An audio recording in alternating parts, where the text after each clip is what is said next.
And welcome to the Planet X podcast. I'm Chris, And I'm Mike. and today we're gonna talk. Some comic book movies.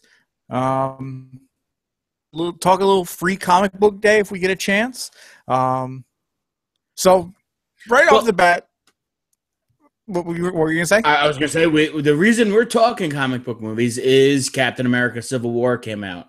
I saw it. You didn't. You're playing catch up. We'll talk about it next week. We'll give our little reviews and thoughts and nitpickings and enjoyments and nerdgasms and things we'd be shaking our fists get in anger about at the film. But it got me to thinking after I saw it, and not to, I'm not spoiling anything, but I'll give you my opinion. I liked it a lot. And after I was I just drank a giant soda and sat all through the credits to get to the double secret PPS, and taking a leak after that, I was thinking, the Captain America trilogy might be the best comic book movie trilogy ever. And I haven't seen Civil War yet. But I know. So for as far as you go, I'm going to put that out there for you, and I guess we'll kind of set up I want to talk about the ones that we have seen, the ones that we know that exist. But basing it on the first two, I'm not going to disagree with that. Visit it again next week after I finally see Captain America. But the first two, I don't know if I would disagree with that. Yeah, it's one of those rare occasions with a sequel, I think, where it probably got better with the second one. Yeah. You don't often get in any film. Usually the second one is, it kind of the second. It's the rare exception that the second you can kind of count on hand the trilogy, and it goes across genres. There's people that say Empire Strikes Back might be the best of that trilogy. There's people that say Godfather 2 could be the best of that trilogy. There's Star Trek 2 is been considered superior to Star Trek 1 over the years. I've always, and this is going to get into part of the conversation that we're going to dwell on, I always enjoyed Superman 2 more than the first Superman movie. Yeah. Superman 2 was always my favorite of those Christopher Reeve superhero movies because he actually had super villains. Yeah. It wasn't just going up against Luthor and all that. It was, Zod and his crew. But that's a handful of movies. There's probably a few other out there that aren't coming to mind. But usually it's like, oh, that sequel was okay. There tends to be a big drop off.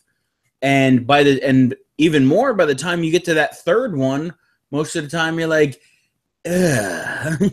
Yeah, and I think a lot of the time the drop off happens because the first movie hits and was such a big hit that they kind of rush the second one out there and don't put the time and the effort into developing it like they did the first one.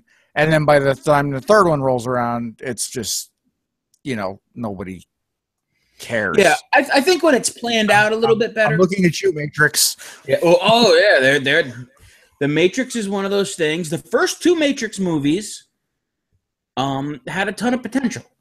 The first Matrix movie is great.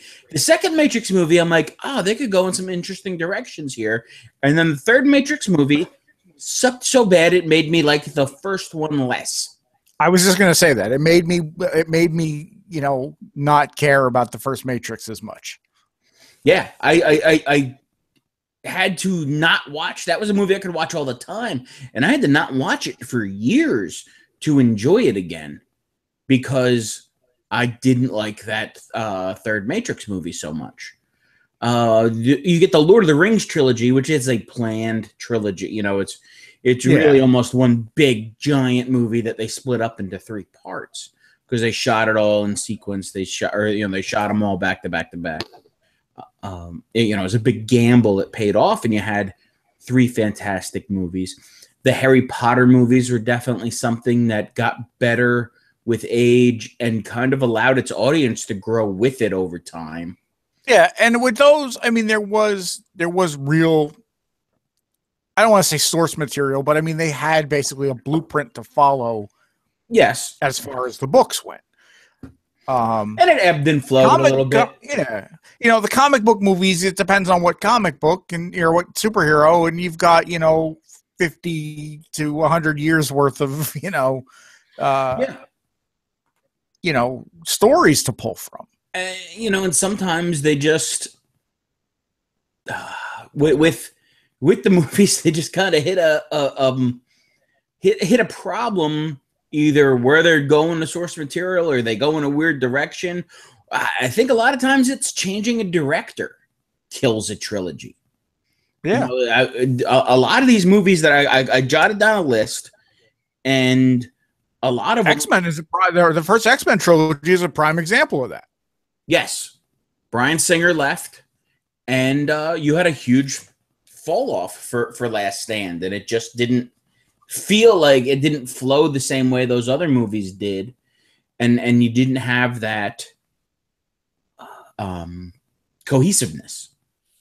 Yeah, Iron Man, the same thing happened with. I think I know a lot of people were hating on that third Iron Man movie, which I enjoyed. I don't think it was as good as, the first Iron Man really set the bar high, I believe. Yeah. And then the second one, they just kind of got away with almost repeating the beats of the first one, but kept it good. And I enjoyed the third one. Iron Man 3 gets shit on a lot, but I enjoyed it. I'm not going to say it's my favorite of the three, but I would almost put it in front of 2. I don't know if I'd do that, because as much as Mickey Rourke was super weird, I enjoyed him in 2, and Sam Rockwell absolutely made that movie. I had a lot of high hopes for that third movie before what's his name left as the director. Oh my God, I'm drawing a blank. Swingers guy, Favreau. When Favreau was talking about it, and he kind of set the stage of saying you have to kind of ground it in reality, and he was basing it kind of on the concept of Star Wars, where you kind of have to keep it kind of realistic, and then by the time you get to a third one, you can have a guy shooting lightning bolts out of his fingers. Yeah. And that was working towards the Mandarin, and everybody was kind of psyched for a big Iron Man Mandarin fight, and we didn't get it. We got that weirdness that happened, which was interesting, which was clever, which was a different take. With one of those mini movies, they kind of dug themselves out of that hole a little bit. And I really think they could still dig themselves out of that hole. Everybody kind of shit on that he was an actor playing the Mandarin, and that was the big thing. And who's to say, they could go back and say that, he was the Mandarin playing an actor playing the Mandarin. Well, did you see the mini movie? I did see the mini movie. It's been a while since I've seen it. The way they set it up, and I kind of like it, was that there is a Mandarin out there, and he was not happy with Gandhi's, Ben Kingsley's portrayal of him. So it's an interesting take. I hope they do some things with it. There's a lot of windows, and there's talk about Robert Downey Jr. coming back for a 4th Iron Man movie now. They got to pump these things out quick, because if he's doing Spider-Man, 2 more Avengers movies, and another Iron Man movie, well, he's 50, 52 now. I think he's somewhere in there. I think he just turned 50, maybe. I don't mean to put years on the man, but he can only do. At some point they'll have to. I think after the Infinity War storyline, they're going to have to recast some of these guys, at least Iron Man. Yeah. Just because he's getting older. Everybody else is a little younger. Not much, but, they'll have to It's to me that seems like a good jumping off point to recast these guys. Yeah. But getting back to the trilogy thing, I'll start with really the first superhero trilogy was Superman. And I already talked about how I enjoyed Superman 2 more than Superman 1. But Superman 1 and Superman 2 were for a long time like the gold standard of superhero movies. Yeah. Kind of into the 90s, you would, talk about those movies as being Superman 1, Superman 2, and the 1989 Batman as really being the finest of the superhero movies until you kind of got like the Tobey Maguire Spider-Man and the Robert Downey Jr. Iron Man. And the Superman 3, the original Superman 3, I guess we'll call it, with Richard Pryor and Robert Vaughn. And I enjoyed the hell out of that movie. I think that's one of those things. There's a phenomenon that I have found. And I don't know if it's just our generation. I'm sure every generation has something similar to it. I've noticed it with other things. But our generation of being that Gen Xers growing up in the 80s and having these things, that people that are older than us and people that are younger than us don't understand why we enjoy certain things. Yeah. And one of those things is Superman 3, because we were little kids, and here's this silly Superman movie with, Richard Pryor being funny in a way that little kids find funny, not true Richard Pryor, funny.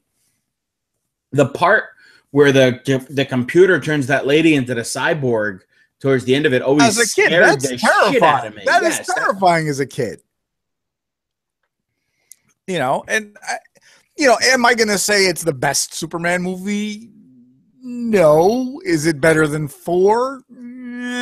Yeah. I think with, and I don't hate some, with a few changes, if they didn't try and make it a comedy, I think it would have worked because it was an interesting concept. And it got, the series always it started campy and it stayed campy to a point. But they just kind of got cartoony. Yeah.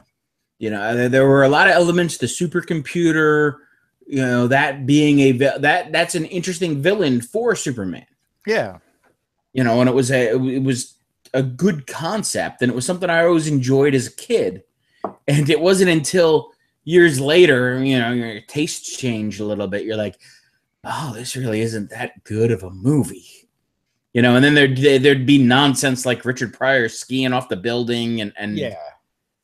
Things like that.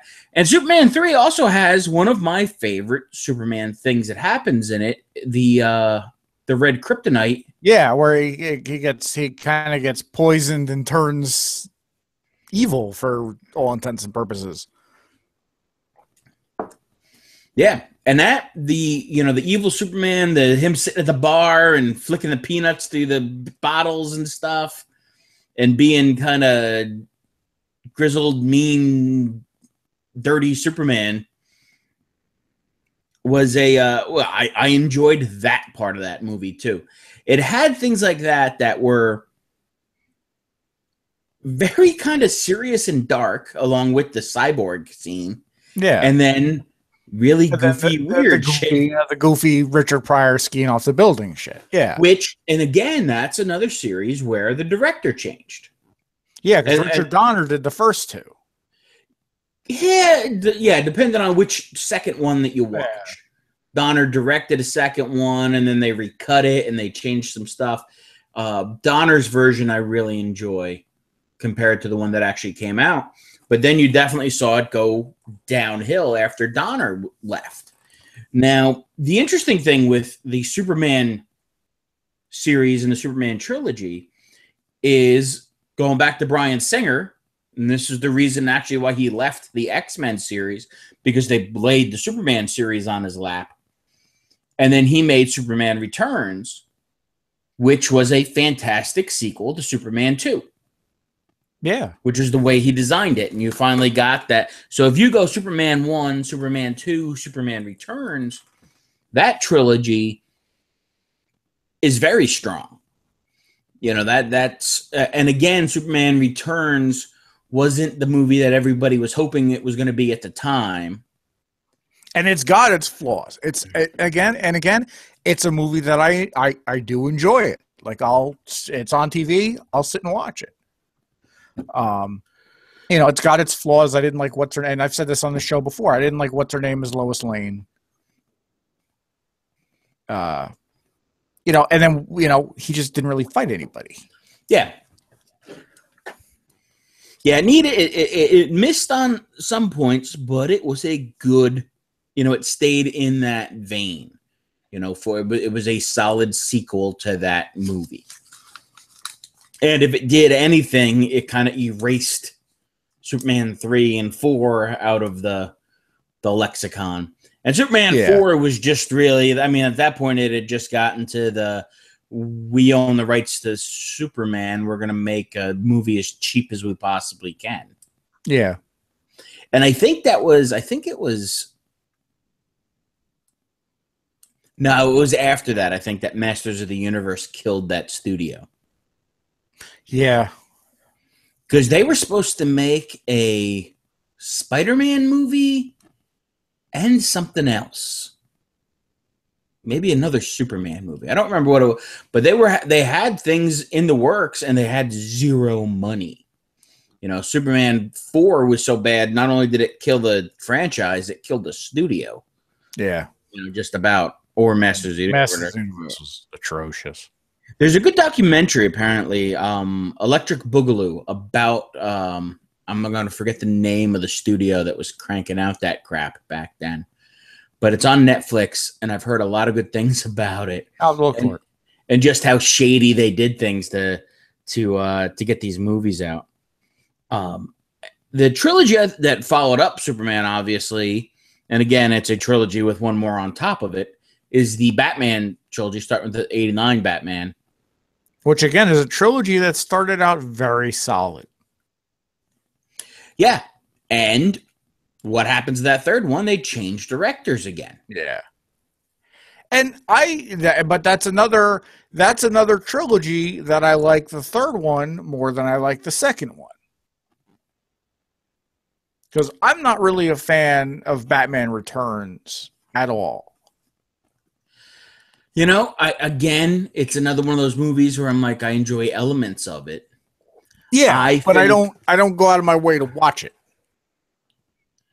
There was just too much in that third Batman movie. Was that Batman Forever? Yeah. The name is awful just to start with. Yeah. And then Jim Carrey and Tommy Lee Jones are just really trying to be villains from the 60s TV show. Yeah. And that is kind of one of the complaints I have with it. I thought Val Kilmer did Val Kilmer did an admirable job stepping in for Michael Keaton. I liked Val Kilmer as Batman. I have nothing against Val Kilmer. What's her name was stiff. Nicole Kidman. It probably has the best song out of any of the Batman movies. Well, aside from the first Batman movie, I'm sorry. I was going to say blasphemy. I'm thinking about. I forgot there's a whole. I meant song, not album. That first Batman movie has a fantastic album. But if I hear "Kiss from the Rose," all I think of is that Batman movie. Yeah, yeah. And I remember going to say, I don't remember, is that Batman movie or the fourth one that I went on a date with this girl, and just I sat there and I was trying not to be the angry nerd. Oh, you know, me and her, she talked comic book stuff with me, but I just was like, this is so. I think it was that fourth Batman movie. Actually, I think it was when they were surfing the doors down. Yes. Air surfing. Yeah. I was just done with it. And maybe that's another one where that fourth one made me dislike the third one more. I was never a big fan of Danny DeVito's portrayal of the Penguin in the second one. And I think that's my biggest turnoff for the second one is I didn't like Danny DeVito's portrayal of the Penguin. I get that it was Tim Burton, Tim Burton being Tim Burton and being weird and kind of his own. I think it was an interesting character, but to me it wasn't the Penguin. No, it wasn't. Yeah, it was. I enjoyed that. It's hard. This is a weird sentence. I enjoyed that character, but to me it's not the Penguin. I guess is the way I look at it. There were elements of that character. And Christopher Walken as Max Schreck and Michelle Pfeiffer as Catwoman were both good additions to that story. Yeah. And to that film. I think they saved it on a bunch of levels, because of the Danny DeVito Penguin that just didn't really work. And then if you go to the second Batman trilogy, which might be the second most solid altogether comic book trilogy in a lot of people's opinion. Yeah. My biggest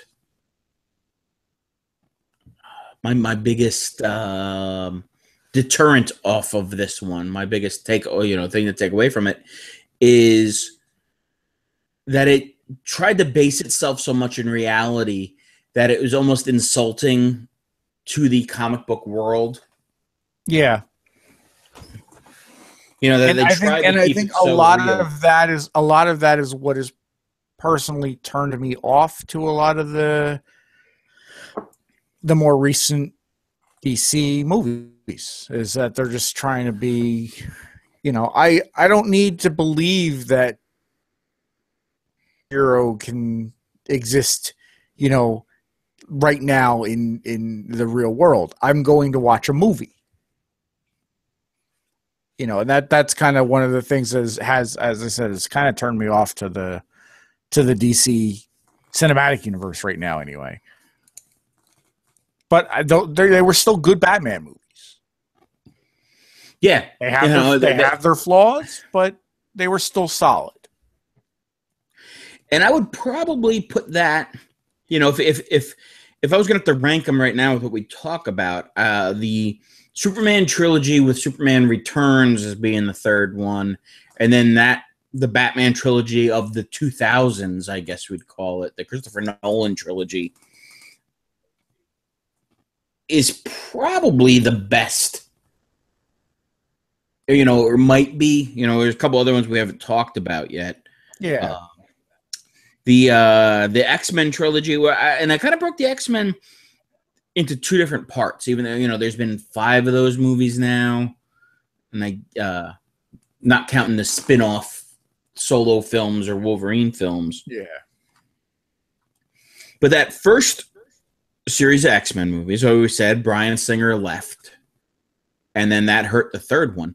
But the first 2, and I think this again, that's one where I enjoy the second one better than the first one.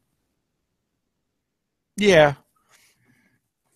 And I mean, and that first X-Men movie, and really that X-Men trilogy, is kind of what gave birth to what we've got now, as far as this, there's abundance of superhero movies, and superhero movies that, for the most part, are pretty true to the characters.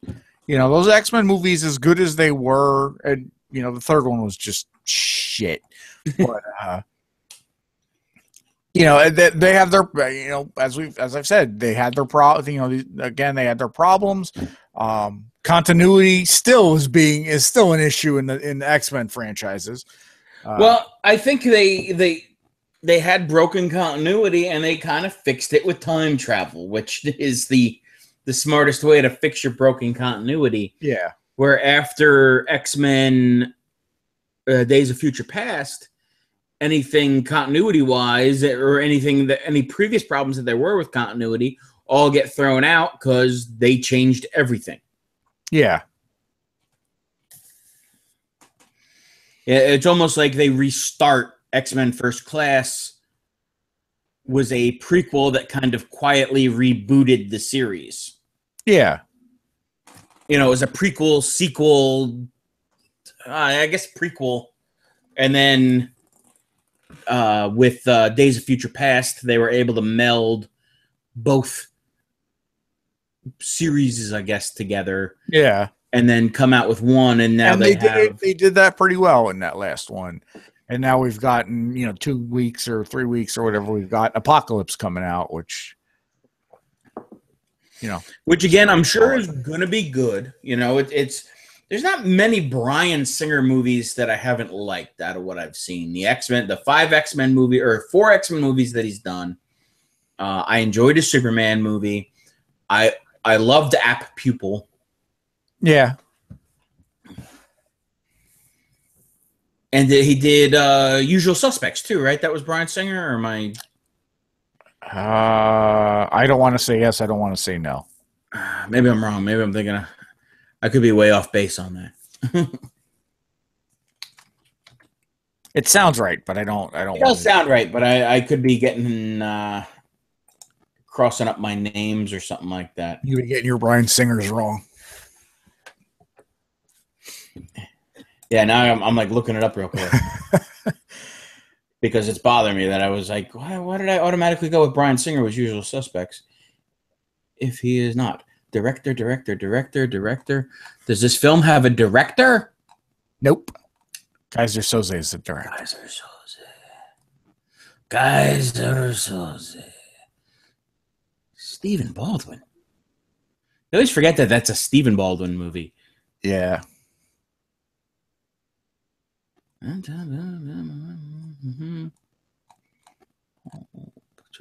This shouldn't be this hard to find. Details, storyline.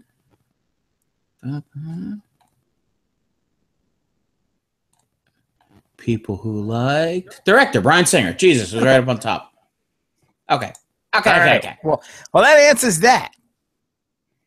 Yeah, real quick, just to go down the Bryan Singer, world. He, yeah, he did Usual Suspect. Well, that's producer. Where's director? I don't want to see producer. Director. Usual Suspects, Apt Pupil, X-Men, X-Men 2, a couple episodes of House, Superman Returns. I did Valkyrie. I liked Valkyrie.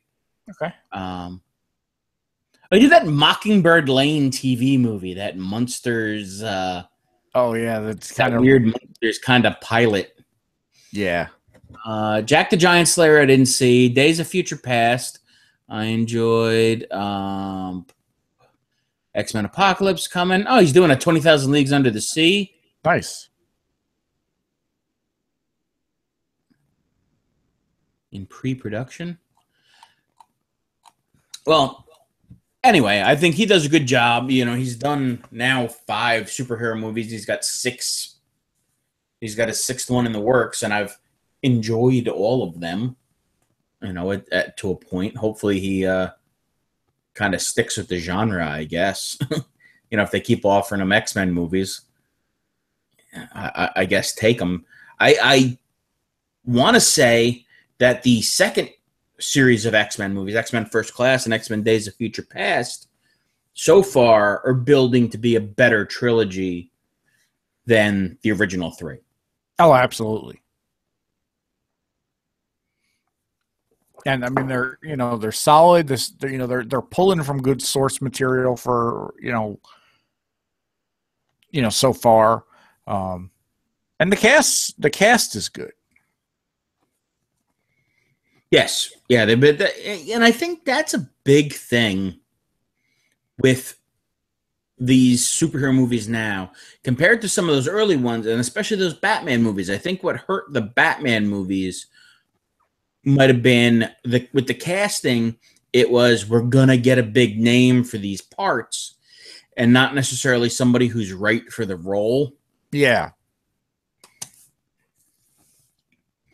And it was kind of like, it became like, oh, look at the celebrity guest we got to be in this movie, instead of getting some British actor nobody's ever heard of to play a part, or an Australian guy that nobody's ever heard of to play the part that's worked so well, or to get these guys that have stage experience and Shakespearean experience and can kind of spout nonsense and make it sound, give it gravitas and make it sound important.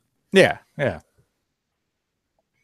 That's why Patrick Stewart is so good in things like Star Trek and X-Men. Yeah. Because he can sit there and, talk, because he can be on Broadway and play Prospero in The Tempest, or you can put him on a wheelchair and he can play Professor X, and it's all highly similar. Yeah. One of the, everybody kind of talks about the X-Men movie kind of starting the comic book rush that we're in now, but really the Blade movie was the first successful Marvel movie, that Blade series. Yeah, yeah.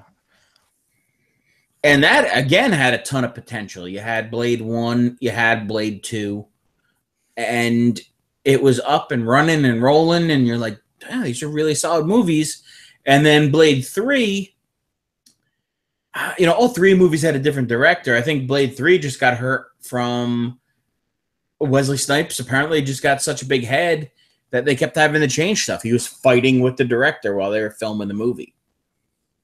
And that movie became segmented and chunky and weird, but it had its moments. Ryan Reynolds as Hannibal King kind of let him set the stage. You go back and you watch that movie, he's pretty close to Deadpool.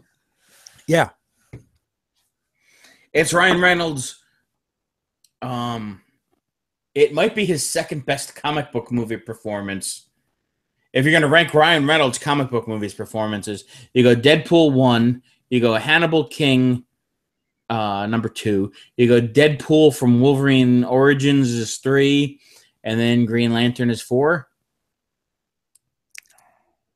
Has Ryan Reynolds been in anything else comic booky? I don't know. Yeah. He got killed in the beginning of an episode of X-Files once when he was a kid. Yeah. That's not a comic book. That's a TV show. But that third Blade movie just didn't, again, the series lost its steam. And the second one, that might have been the first Guillermo del Toro film that I ever saw, and it really turned me on to the Guillermo stuff and his kind of weird, creepy take on thing. That's when they had those lamprey vampires, the vampires that fed on vampires.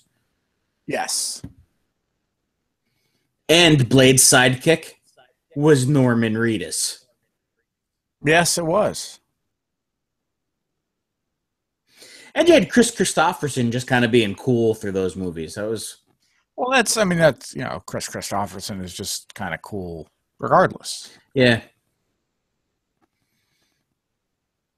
I was very excited in one of the Blade movies. I want to say it's Blade 2. There's a gag reel on the DVD where Chris Christopherson is driving a tractor trailer. And he takes the CB and starts doing the rubber ducky bit from Convoy. Nice.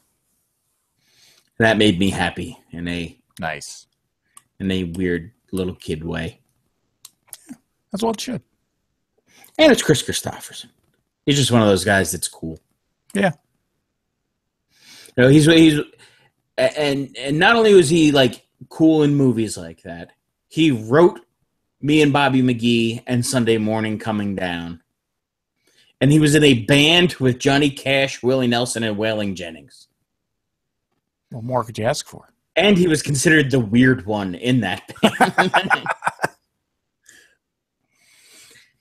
I have a Highwayman documentary that came with one of the CDs that I got. It's a short documentary. And it was really like Waylon Jennings would just pick on Willie Nelson until Chris Christopherson showed up. And that's kind of what they said. And then they just busted each other's balls through the whole time because Chris Christopherson would come in and talk about how he just came from Paris and all this fancy food he was eating, and how the best food in the world's there, and the nicest and the greatest women and the greatest that, and Waylon Jennings would just be like, bullshit.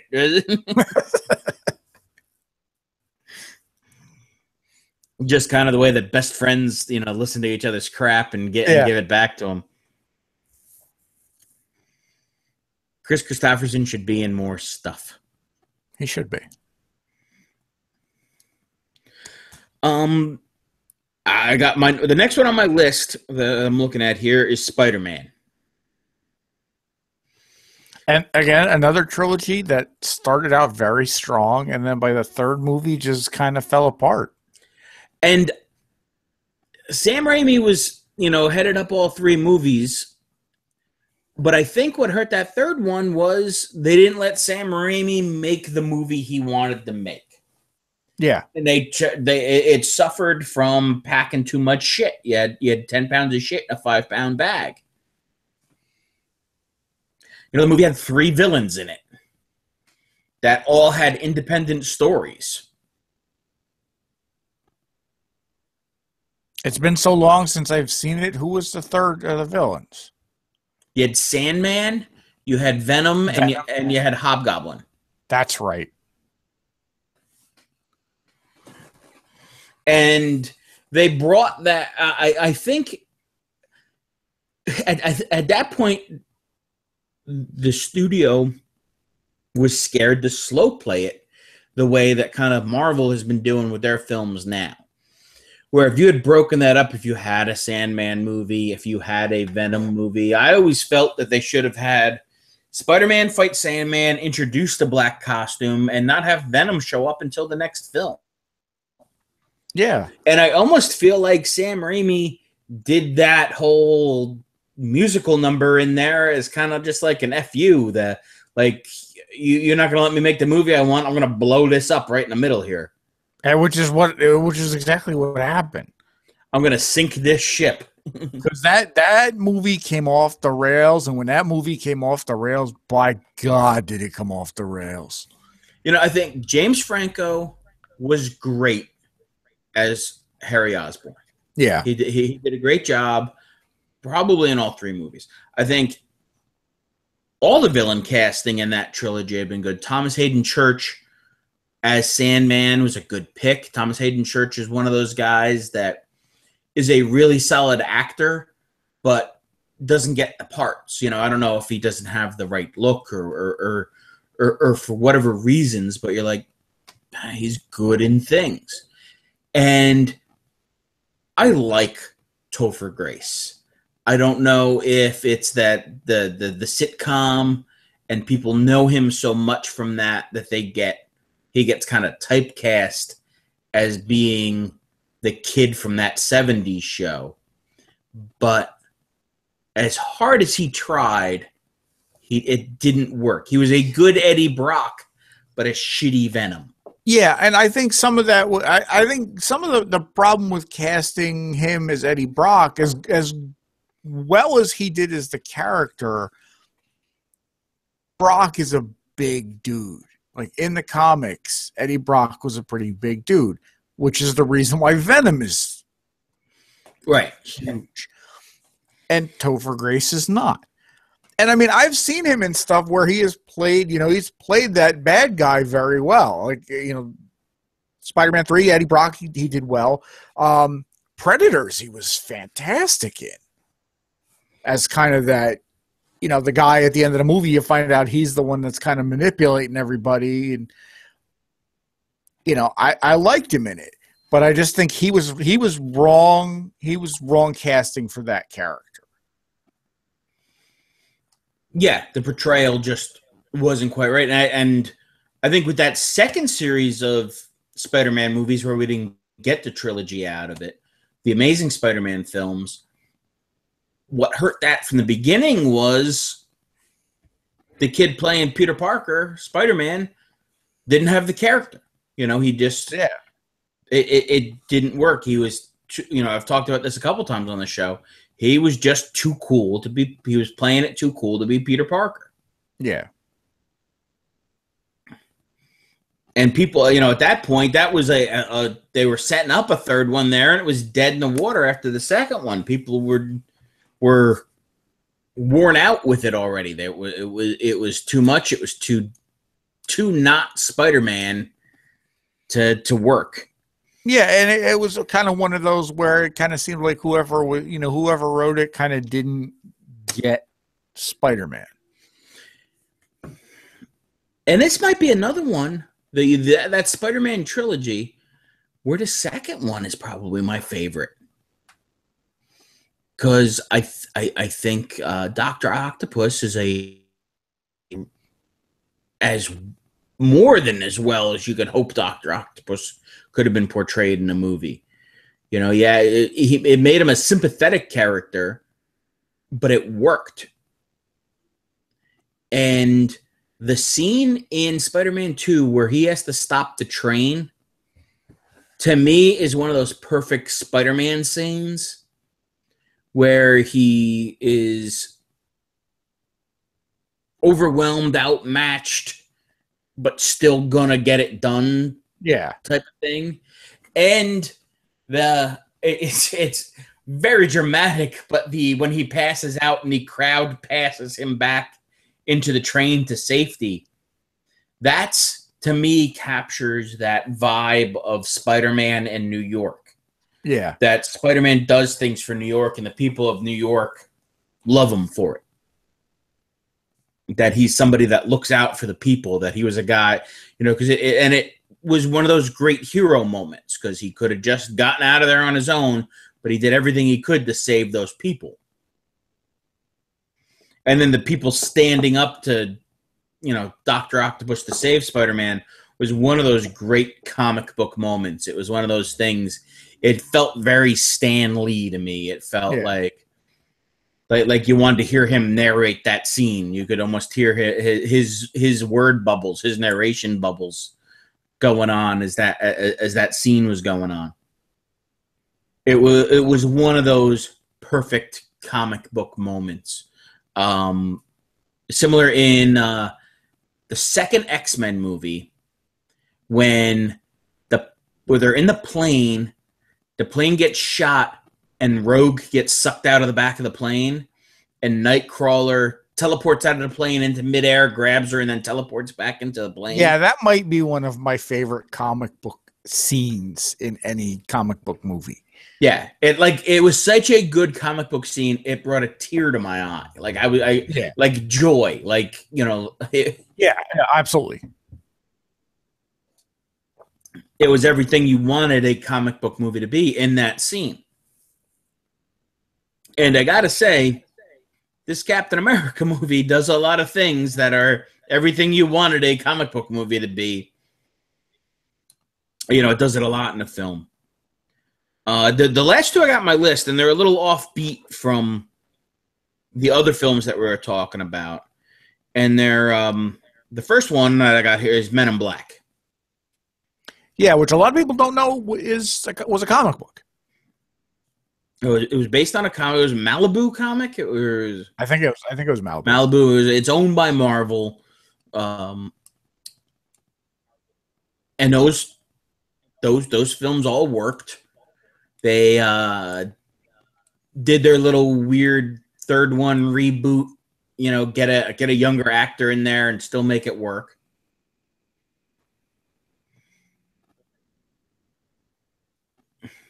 And it's still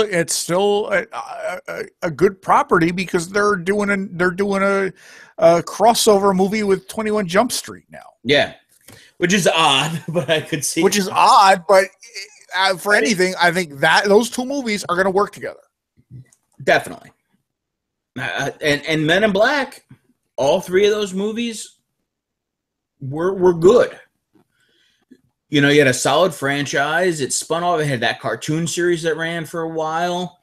You had a lot in there, and it was something that they let how it was almost 10 years in between the second one and the third one. Yeah. And it flowed well. It worked for what they had and for the goofiness, weirdness. It's of late, it's probably the movie that's been it's the most successful campy movie of the past 20 years. Yeah. Because it definitely has its campy elements to it. You know, the talking dog and the bug aliens and the puking aliens but it's a walking around homage to sci-fi films, and it works. Yeah, absolutely. It works because it's an interesting concept, and they put good actors in it. I think that's that was the combination. And it was one of those things that it's campy and it's weird, but the way Will Smith and I was going to say Billy D. Williams. It's not Billy D. Williams. Tommy Lee Jones. Tommy Lee Jones. I was going back to the Batman trilogy. Billy D. Williams, Tommy Lee Jones. I knew it was 3 names, and they both played Harvey Dent. True. Give me a break. But one was Lando Calrissian, and one was not. Which one was which? Yeah. Yes, exactly. And the last movie I got on this list, and here's another one that they've rebooted that we're getting a second one for, and we had, I guess there were 3 or there were 4. There were 3, I guess, in the original run. I think there were 3. Almost kind of 4. I guess it depends on how you look at it. But Teenage Mutant Ninja Turtles. Because there was that solid animated Ninja Turtles movie a couple of years back. And I don't know, which was kind of, I think it was still kind of tied in, I think. But it was a loose sequel to that trilogy and had loose hearkenings to the cartoon series. Yes. I think they kept it open. They kept it very open for interpretation. I think so. Whatever fan base was coming at it, they could enjoy it. But it did feel like it could have been a sequel to one of those films. But again, that's another one that the third one went in such a weird direction with being that time travel movie. Yeah. And that was back when, all right, you're doing time travel. That means you're done. Yeah. Now they use time travel to fix the fuck ups. To fix the timeline. But that first Teenage Mutant Ninja Turtles movie, I believe, was above any type of expectations. It worked. Oh, absolutely. It was a huge pop culture thing. It was a solid movie. It wasn't insulting to the material in any way. And I mean, it's a spoof material anyway. It's something that's spoofing on comics to begin with. As I watch the Daredevil TV series with my wife, and I start talking about things that are going on, and I start drawing the parallels to her, I'm like, well, the Teenage Mutant Ninja Turtles were taught by Splinter. Daredevil was taught by Stick. And Teenage Mutant Ninja Turtles fight the foot. Daredevil fights the hand. I'm like, it's all, it's all there. It's all. Daredevil was blinded by this chemical that, spilled down into the sewers and created Ninja Turtles. Yes. Casey Jones is a metaphor for the Punisher. It's all. Yeah, it's all there. It's all there. And the second Turtles movie, they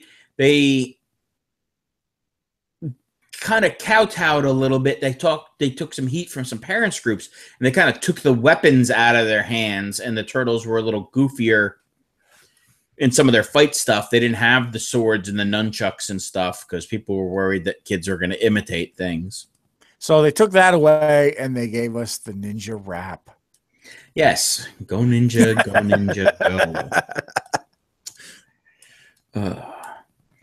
And then the third one, you had time travel, and they were samurais. And that third one, it's not a terrible kids movie. I don't know if I've ever seen it.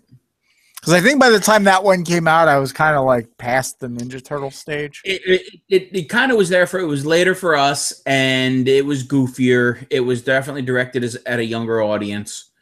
You know, they were trying to sell toys and they were trying to sell to a younger market.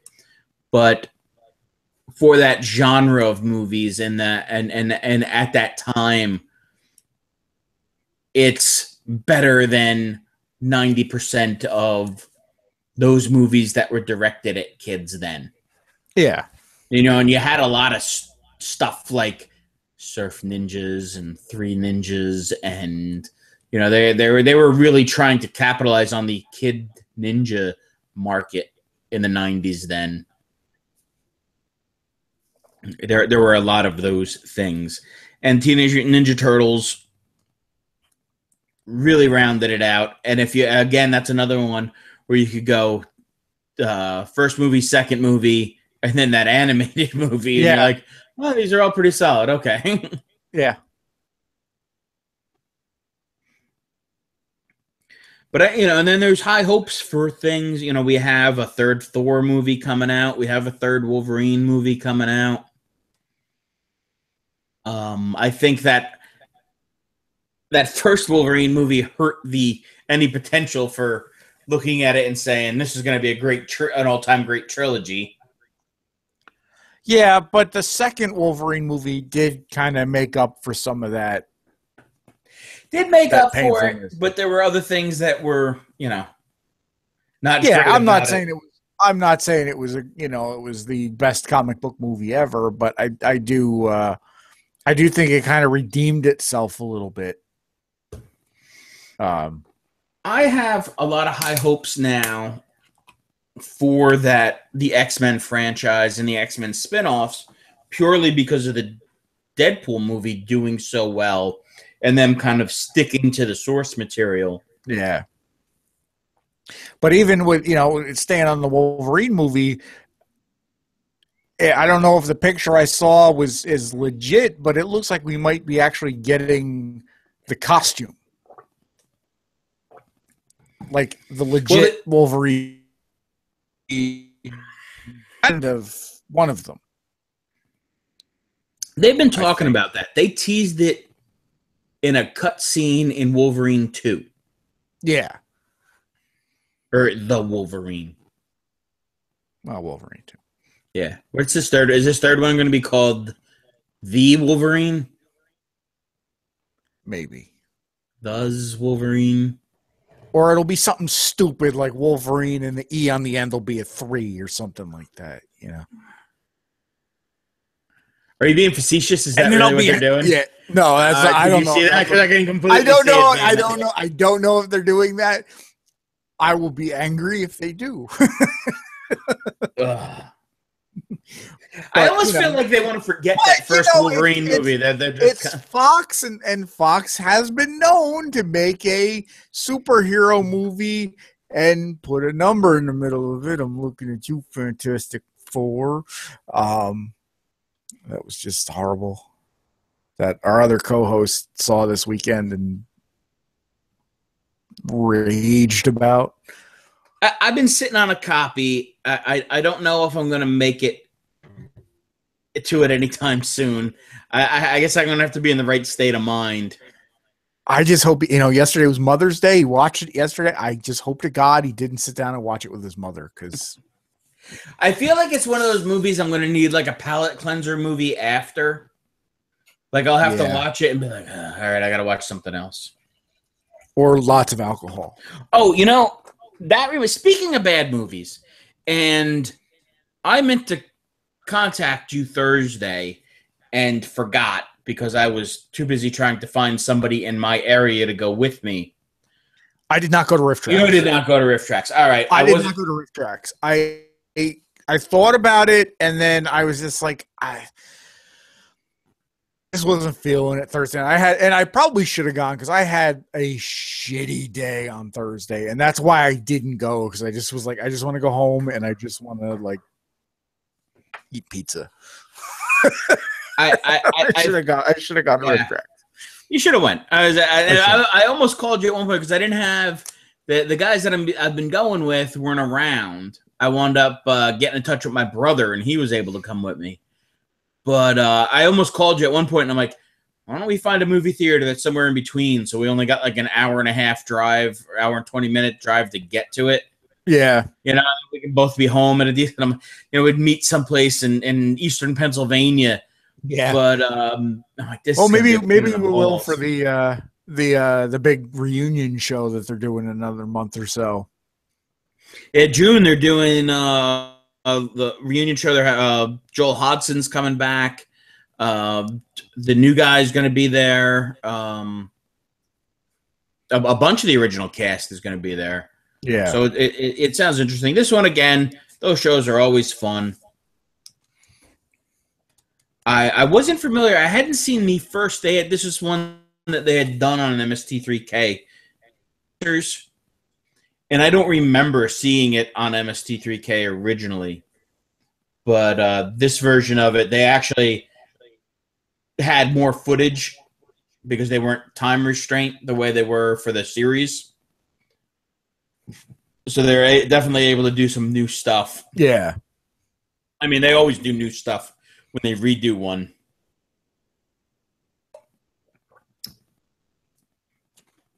But yeah, and that was kind of like one of the other reasons why I didn't go was because it was just something I hadn't seen and I hadn't really heard of, and I was just kind of like, I don't know.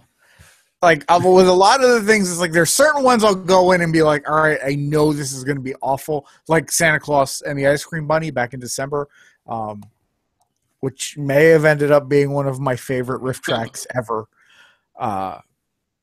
But yeah, this one I just kind of was like, I knew it was coming up, and I just was like, I'm gonna go. And then Thursday came around, I'm like, fuck the world, I'm not going anywhere. And you spited yourself. Yeah. Oh well. I think they're replaying it this week, so maybe I'll go this week. Yeah, it was fun. It was, I always recommend these things to people. You know, if you're a fan of the original show, or just to go and enjoy it's a fun time in a theater full of people, and people are laughing, and just the timing on some of the gags are so good, and it gets. I mean, I've been to a bunch of these. I haven't not had a good time. You know, there've been a couple that have been a little tough to get through, like Starship Troopers.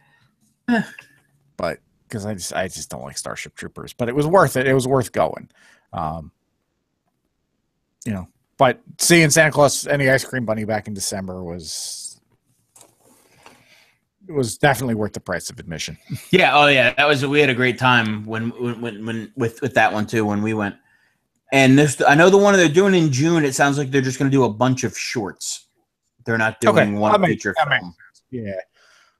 Because I know with a lot of the features, they have to do the whole Kickstarter thing. And a lot of these, they have to get permission to show them and riff them. So, yeah.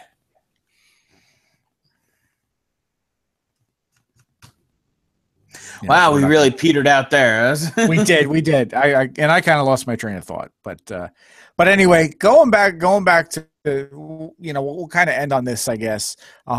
Also, this Captain America came out this weekend, as we talked about, but also Saturday was Free Comic Book Day, which is always a good day. And every year, there's usually more stuff coming out. Sometimes it ties into an event that's, Marvel did a lot of the stuff was Civil War II related this year. But it also kind of gives you a shot to check out some stuff that you might not have seen or been interested in. And I did jumping off point for stuff. Yeah. And jumping in point. And a couple of the things I picked up, there were a couple of books I was looking for, and I hit 3 different shops over the course of the day on Saturday, because most places they give you a limit of 3 books. That is going to become my comic shop. By the time I got over there, they were pretty much ransacked. Like they didn't have much of anything left. So what I grabbed was surprisingly good. I grabbed one of the things I grabbed was Archie, which is it's a like a re-imaging of Archie in present day. And it was solid. It was like that's something like I'm like I might put that on my pull list. There's a lot that's been going on with Archie that people have been enjoying. I know they did Afterlife with Archie, which is Archie in a zombie apocalypse. Yeah. They did Death of Archie. Yeah. But yeah, this is it's kind of and this is a jumping off point. Like rebooting the series. I guess they're still going to do the classic Archie stuff, but this is going to be Archie for a new today's youth, I guess. Trying to think what else I picked up. There's a Bruce Lee comic that came out, and it's written by his daughter. Okay. Which is, and this is the idea behind it is that Bruce Lee isn't dead, that he was like cryogenically frozen. Okay. So he's out now in present day. He gets unfrozen, but he doesn't know who he is, and he doesn't know, and it's, however many years later now after Bruce Lee died. So that was a good read. The Civil War stuff was good. I picked up an issue with Suicide Squad, which was really, the new Suicide Squad, kind of a jumping off point for that, with the movie coming out. The one comic that I didn't get that I really wanted was The Tick. Nobody had The Tick.